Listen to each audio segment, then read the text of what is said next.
Picture this. You're stranded on the side of the highway in this $80,000 completely autonomous, touchscreen-controlled supercomputer. Right, a total spaceship. Exactly. It's this marvel of modern engineering, right? It's got more processing power than, I don't know, the Apollo missions. And it runs entirely on this sleek little skateboard of lithium-ion cells. Yep. But right now, those cells are completely empty. The screens are dark. You are just dead in the water. The worst feeling. Oh, it's terrifying. So how do you rescue a machine that feels like it, fell out of the 22nd century, you'd probably expect? Yeah. Like a drone or some kind of wireless, cloud-based energy transfer. Some kind of laser beam from space. Right. But if you look at the real-world solution, you find this company whose marketing proudly, almost aggressively boasts, no apps, smartphone, or internet required. Just pure emergency charging power. It is, it's kind of the ultimate paradox of our current technological era, really. Yeah, totally. We've put tomorrow's technology on yesterday's roads. And when that tech fails, it requires this refreshingly analog, gritty, physical rescue. Yeah. It completely shatters the illusion that we're living in this frictionless digital utopia, It really does. And today, we are doing a deep dive into that exact paradox. Mm-hmm. We're looking at a localized business, a company called Sacramento Mobile EV Charging. They offer 247 roadside EV rescue. Which is fascinating all on its own. It is. So we're unpacking their service model, the specific rescue hardware they use, and, the underlying economics of their whole operation. Because if you want to understand the growing pains of this massive global transition from combustion to electric vehicles. Which is huge. Right. You don't look at a glossy billboard in Silicon Valley. You look at a guy in a truck on the shoulder of Highway 50 in Sacramento at 2 in the morning. That is exactly it. That is where the rubber literally meets the road. Yep. And by examining this one microeconomy in Northern California, we can see the friction points of the entire EV movement. We see how legacy infrastructure is just fundamentally incompatible with these new vehicles.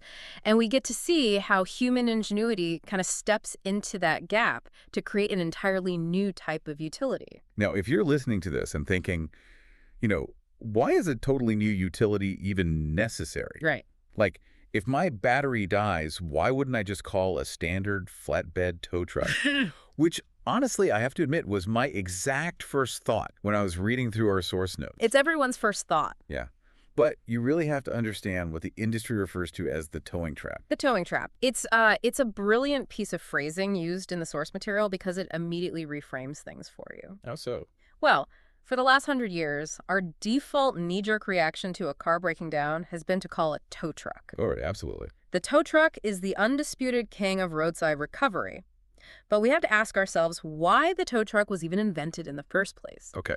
It was invented to move thousands of pounds of broken metal. Right. Metal that literally can no longer propel itself because something mechanical has violently failed. Yeah, exactly. A blown transmission, a cracked radiator, a thrown rod. Yeah, something is busted.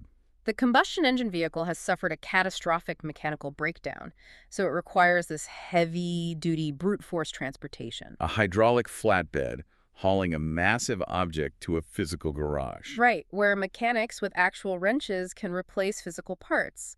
But when an EV runs out of charge, the vehicle isn't broken. Right. The dual electric motors are perfectly fine. The inverters are fine. The battery management system is fine. Everything works. The vehicle is just experiencing a temporary, highly localized energy deficiency. Yes. It's essentially like a healthy runner who just forgot to eat breakfast and bonked on the marathon route. Oh, I love that analogy. Yeah, they don't need an ambulance. They just need a sports drink. Exactly. So using this massive diesel-burning flatbed to haul an otherwise perfectly capable EV 5 miles to a plug, it's basically using a sledgehammer to crack a walnut.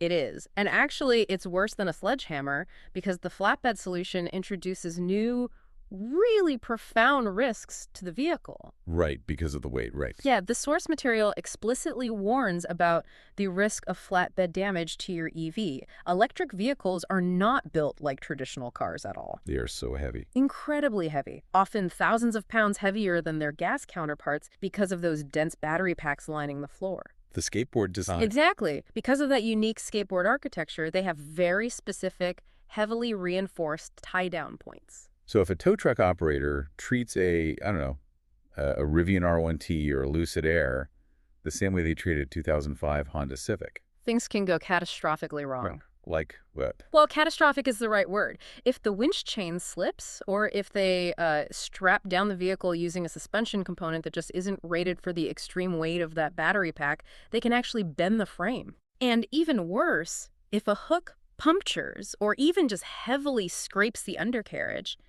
it can compromise the protective casing of the battery pack itself. Which is the most expensive part of the car. Exactly.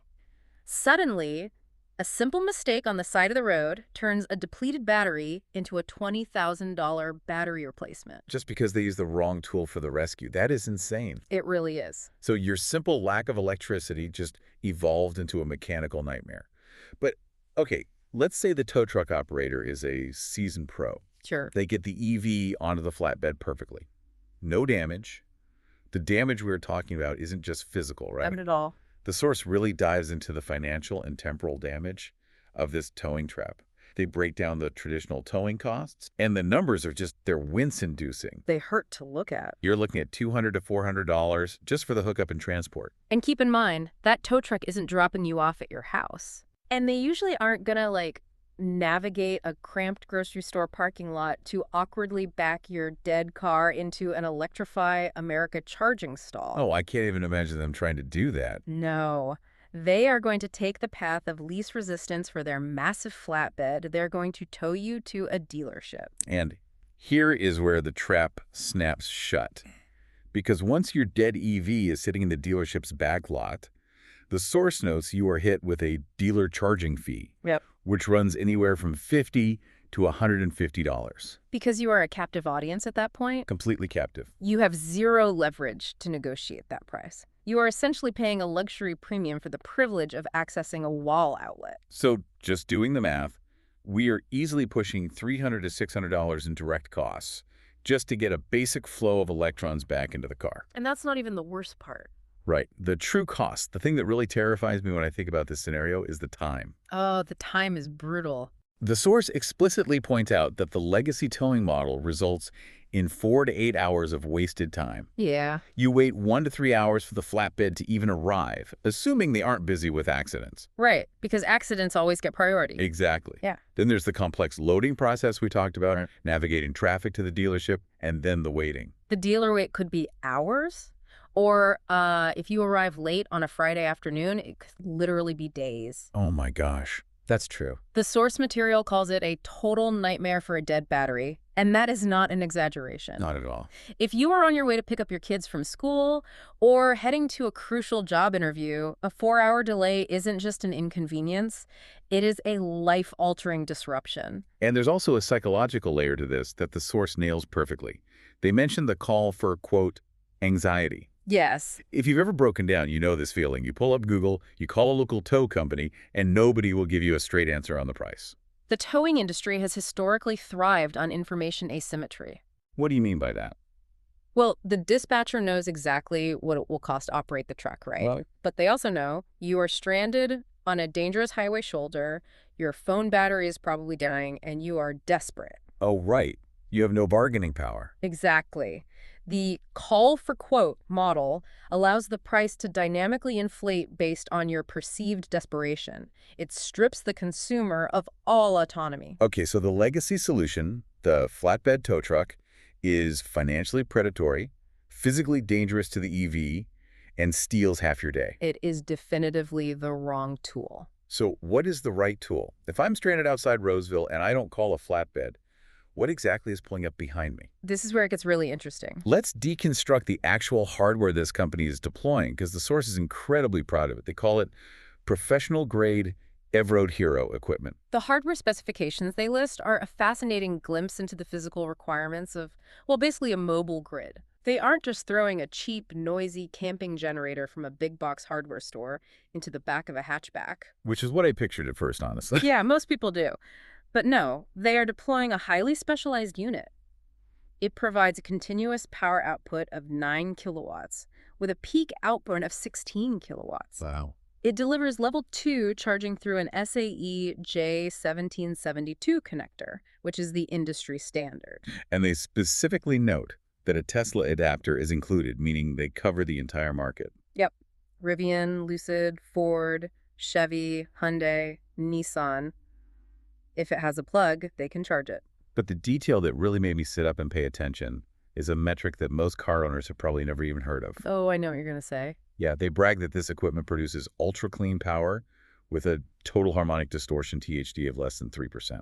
That metric right there is the entire linchpin of their operation. Without a THD of less than 3%, this business literally cannot exist. I really want to dig into the physics of this because it's so counterintuitive to how we normally think about electricity. It really is. Most of us just think a plug is a plug, power is power. But that is totally false. Fundamentally false. Yeah. Especially when you are dealing with alternating current, or AC power. Okay, walk me through it. Think about the electricity coming out of the wall in your home. It comes from massive, highly regulated power plants on the grid. Right? If you could see that electrical current on an oscilloscope, it would look like a perfectly smooth, beautifully rolling sine wave. It is consistent and clean. Like gentle waves on a lake. Exactly. But when you generate power locally, like using a combustion engine to turn an alternator, that mechanical process can introduce chaos into the electrical wave. So instead of a smooth rolling hill, the electrical wave looks like a jagged, chaotic mountain range with spikes and dips and static. Yes. And that static is the dirty power. That jagged chaos is exactly what total harmonic distortion measures. Ah. A cheap construction generator might have a THD of 15 or 20%. It's fine for running a circular saw or a string of floodlights. Because those are dumb analog tools. Exactly. They don't care if the voltage fluctuates wildly for a millisecond. The saw just spins. But an electric vehicle is emphatically not a dumb tool. It's a hypersensitive supercomputer. Right. The vehicle has an onboard unit called the BMS, or Battery Management System, as well as an onboard charger that is responsible for rectifying the incoming AC power. Rectifying it. Yeah, converting it into the DC power that the battery actually stores. And before an EV accepts a single drop of electricity, the charger and the car's computer perform a digital handshake. Which isn't just a metaphor, right? It's a literal communication protocol. It is literal. Let's actually break down that handshake. How does a car talk to a cable? Okay, so when you plug in that J1772 connector, there are tiny communication pins that engage before the main power pins do. Oh, I've noticed those before. They look a little different. Right. One is called the proximity pilot. That tells the car, hey, a plug is physically inserted. Don't let the driver put the car in drive. Smart, so you don't drive away with a cable attached. Exactly. The other is the control pilot. The charging unit sends a square wave signal to the car's computer via this pin. Okay. The car analyzes this signal to determine the maximum safe current it can draw, and more importantly, it monitors the stability of the incoming voltage. The car is testing the water before it jumps in. That's a great way to put it. And if the EV's computer detects that the incoming sine wave is jagged, if it detects high harmonic distortion, it simply refuses the handshake. It just says no. Yep. The internal contactors will never click closed. It protects itself by rejecting the charge completely. So if you hired a random handyman off the internet who showed up with a cheap high distortion generator, you would sit there on the side of the highway plugging it in over and over. And the car would just sit there flashing a red error light, refusing to accept the electricity. Wow. Or in a catastrophic scenario where an older or poorly designed EV actually does accept the dirty power, those jagged voltage spikes hit the onboard charger. And what happens then? The components have to work incredibly hard to smooth out that chaotic energy. This generates immense amounts of excess heat. And heat is the absolute archenemy of a lithium-ion battery cell. The worst. Extreme heat can lead to accelerated degradation of the battery chemistry, or it can fry the onboard charging module entirely. Oh, man. You would take a car that just needed a quick top-up and turn it into a vehicle that needs a full system replacement. So when Sacramento Mobile EV Charging advertises a THD of less than 3%, they are telling the consumer, and more importantly, they're telling the car's sensitive computers, we're providing power that is as stable or even more stable than the grid power at your house. They're essentially showing up with medical-grade electricity. Medical-grade electricity, I love that. But looking at the rest of the specs for this medical-grade machine reveals a deeply funny, almost poetic irony. Oh, I know exactly what you mean. Because the source notes the unit is heavy, 200 plus pounds, with built-in wheels and a handle. It has an electric start with a wireless remote. And crucially, it has a 6.1-gallon tank, equipped with a carbon monoxide auto shut-off safety feature. The irony is unavoidable. To rescue the pinnacle of zero-emission, battery-powered transportation, you require a combustion engine burning fossil fuels. It's a gas-powered generator. Shiz. It makes you laugh out loud. The savior of the electric revolution is a tank of unleaded gas. It is deeply ironic, but from an engineering and logistics standpoint, it is really the only practical solution for this specific transitional moment in history. Why is that? Why not just use batteries to rescue batteries? We have to look at energy density. Gasoline, despite its carbon footprint, holds an astonishing amount of energy in a very small, relatively lightweight liquid volume. Okay. Batteries, currently, are incredibly heavy and bulky relative to the energy they store. So if a mobile rescue company tried to build a truck out of pure battery packs, a mobile power bank capable of dispensing 9 kilowatts of continuous power for 5 to 10 different rescues a day across Sacramento, what would that look like? The weight of those onboard rescue batteries would require a massive heavy-duty commercial truck just to carry them. Like a semi-truck. Or at least a very large box truck. Yeah. The cost of the rescue vehicle would skyrocket, the wear and tear on the suspension would be immense, and they would have to take the rescue truck offline for hours every night just to recharge the rescue batteries. That sounds like a logistical nightmare. It is. So, by using a highly refined, low-distortion gas generator, they are leveraging the unparalleled energy density of legacy fuel to bridge the physical gap for the new technology. It is a necessary stepping stone. Exactly. And speaking of physical realities, there's one more hardware spec in the source material that has nothing to do with sine waves or gallons of gas, but it might be the most important feature of the entire operation. The cord length. Yes. They proudly note that the unit features a 25-foot charging cord. When you read a spec sheet in your living room, 25 feet just sounds like a convenience feature, right? Yeah, maybe it means you don't have to park perfectly straight. But when you are the technician operating the service, that cord is quite literally a matter of life and death. Think about the environment. You are stranded on the shoulder of Interstate 80. Cars, distracted drivers, massive 18-wheelers are rocketing past you at 75 miles an hour, mere feet away. The sheer wind displacement from a passing semi-truck is enough to knock a person off balance. Is terrifying. It's one of the most hazardous working environments imaginable. And if the charging cord was only 6 feet long, the technician would be forced to park the rescue vehicle dangerously close, perhaps parallel to the stranded EV. Right. They might be forced to stand directly on the white line of the active traffic lane just to manipulate the heavy charging handle into the vehicle's port. That's a recipe for disaster.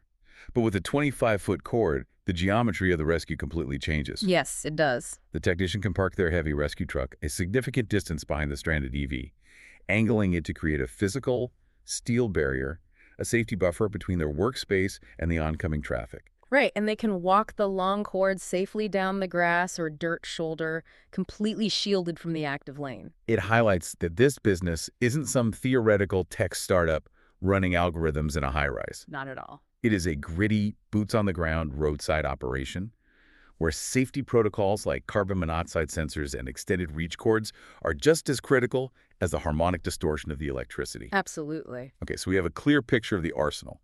A heavy, highly stable gas-powered generator with a long safety tether. Yep. But as a driver, stranded on the side of the road doing the mental math in a panic, I don't care about the engineering specs. I care about getting home. Naturally. And this is where I experienced my second wave of major skepticism, because the source outlines the actual speed of the charge. Right. They state the EV-Road Hero unit adds approximately 5 miles of range in 11 to 12 minutes. 5 miles of range in 12 minutes. But I read that, I balked. 5 miles, that's it. It doesn't sound like much. For an entire generation of drivers raised on the gas station model, where you pump 300 miles of range into your tank in 4 minutes, 5 miles in 12 minutes sounds absolutely glacial. It sounds like the machine is barely working. I want a full tank. The desire for a full tank is the psychological hurdle that the entire EV industry is currently battling. Oh, for sure. But it's especially potent in emergency roadside assistance. The source material is remarkably disciplined about this, though. They explicitly clarify their mission. Yes. They are providing emergency range recovery only. They state clearly that this is not a substitute for a fixed charging station. They are managing expectations aggressively. They have to. They are not selling you a road trip. They are selling you a bridge to safety. A bridge to safety. Yes. If we analyze the geography of range anxiety, particularly in the urban and suburban footprint, this company covers places like downtown Sacramento, Roseville, Elk Grove, Davis. How far are you, realistically, from a high-speed level 3 charger? In a major metropolitan grid like that, you are almost never more than 3 to 5 miles from some kind of public plug. Right. And you are certainly within 10 miles of a major fast-charging hub. Exactly. So doing the math on their equipment, if it provides 5 miles of range every 12 minutes, a 30-minute charging session will give you roughly 12 to 15 miles of real-world range. Okay. In their service area, 15 miles is an absolute lifeline. It is enough to drive past 2 or 3 exits, navigate into a shopping center, and plug into an Electrify America or Tesla supercharger. The text actually notes that they provide realistic estimates to help you plan your rescue, not mislead you with inflated claims. Which is vital. Because the speed of that charge isn't just up to the generator, right? Yeah. The car itself plays a massive role, especially regarding the weather. Oh, weather is huge. Battery chemistry is highly volatile when it comes to temperature. Right. Lithium-ion cells hate being too hot, and they absolutely despise being freezing cold. So if it's a frigid night in January and your battery is stone dead, the car won't even let the incoming electricity go to the battery at first. No, it won't. It has to use that energy to run internal heaters to warm the battery pack up, what they call cold gating or preconditioning, before it will accept a rapid flow of electrons. Exactly. And by being upfront about these physical limitations, the business protects itself from an irate customer who expects the mobile unit to act like a 250 kilowatt supercharger. They're fundamentally resetting the consumer's understanding of what a rescue looks like. You aren't buying a full battery, you are buying autonomy. And that autonomy is perfectly illustrated in a verified customer testimonial they proudly display on the site. I saw that. It's from a Sacramento local. Yeah, and it says, "Saved me from a $400 tow and 3 hours of waiting, back on the road in 20 minutes. That is the most important sentence on the entire webpage. It really is. The customer isn't comparing the 5 miles of range to a full tank of gas. The customer is comparing 20 minutes of inconvenience to 3 hours of agonizing delay. It's the difference between drinking a coffee in your own driver's seat while the technician supervises the generator and then driving yourself to safety. Versus sitting in the cab of the stranger's tow truck, watching your car get hauled away, and frantically trying to book an Uber home from a closed dealership lot. You are purchasing your time back. You are regaining control of your day. Which begs the ultimate question.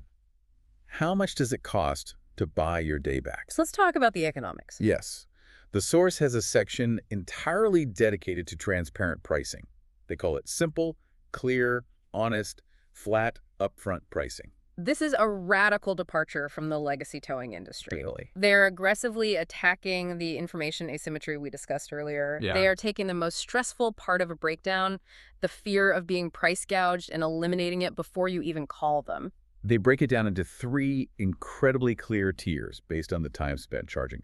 The first is the quick rescue. This gives you up to 15 minutes of charging for a flat fee of $149. They describe it as a fast emergency range boost, Based on the 12-minute metric, that gives you around 6 or 7 miles of range. which is perfect if you are literally just an exit or two away from a known charger and just misjudged your battery percentage. Exactly. Then there is the standard rescue. This provides up to 30 minutes of charging for $249. They mark this with a gold star as the most popular choice and explicitly note that it includes the use of a Tesla adapter if needed. And 30 minutes yields roughly 12 to 15 miles of range. It provides a much more robust safety buffer, accounting for traffic detours or navigating sprawling suburban environments. Finally, the extended rescue. Up to 45 minutes of charging for $349. Right, which is designed for scenarios where you are in a more rural part of their territory, far from the highway corridors. Now, I want you to put yourself in the shoes of an EV owner looking at this for the first time. What is your visceral reaction to paying $249 for 30 minutes of electricity? Frankly, my visceral reaction is sticker shock. It sounds completely insane. Yeah. If I look at my home utility bill, charging my car overnight in my garage might cost me $6, maybe $8, depending on the local rates. Yeah. So paying $250 for what amounts to $1 worth of electricity feels like highway robbery. It does if you are treating electricity as a pure commodity. but you have to apply contextual economics. Right, because I have to remember, I'm not sitting in my garage. I'm sitting on the side of a freeway with cars whizzing past me, and I can't move. You are not purchasing kilowatt hours. You are purchasing a highly specialized, on-demand infrastructure intervention. What a great way to put it. You have to price the rescue against the pain of the alternative. If the towing trap is going to cost you between $300 and $600 in flatbed fees and dealer hostage fees, Plus the cost of a rental car, plus the loss of half a workday. then suddenly, handing someone $249 to magically fix my problem in 30 minutes feels like the deal of the century. It's a bargain. The pricing is strategically anchored against the pain of the legacy system. But the innovation here isn't just the flat rate, it is the absolute transparency regarding the edge cases. And in the towing industry, edge cases are where the hidden fees live. Always. Yes. The source lists their add-ons plainly. If you call after hours, between 6 p.m. and 6 a.m., it's a $50 surcharge. I guess fair. If you're stranded outside their standard service area, they charge $3 to $5 per mile. They even list a $50 fee for a restart replug. That replug fee speaks to the reality of the digital handshake we discussed. Sometimes the car's computer glitches. The handshake fails halfway through. Yeah, and the technician has to shut down the unit, physically disconnect, reset the car's systems, and begin the handshake protocol from scratch. It takes time. But by listing these granular fees up front, they completely neutralize the dreaded gotcha moment at the end of the rescue. You know your absolute maximum financial exposure before the truck ever leaves the depot. And to push that financial comfort to the absolute limit, they offer something that I have rarely, if ever, seen in the automotive repair space. Oh, the guarantee. Yes, they offer an ultimate guarantee. If we can't get your EV charged and moving, you pay nothing.